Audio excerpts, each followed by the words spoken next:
Talışlar üçün hər hansısa məsələnin həllinə istəyiriksə, real danışmalıyıq.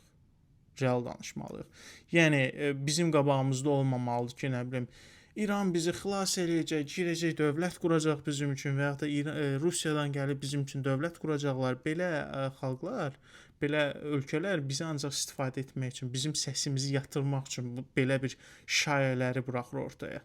Yəni bunların əlində deyildimi 30 ildə bir şey eləsinlər. Var idi və heç vaxt eləməyəcəklər. Bunların proqramında bu yoxdur və həm İran, həm Rusiya Talışlarla o şərtlə razılaşacaqsa, Talışlar Azərbaycanın içində əsas gücə çevriləcək, aparıcı gücə çevriləcək.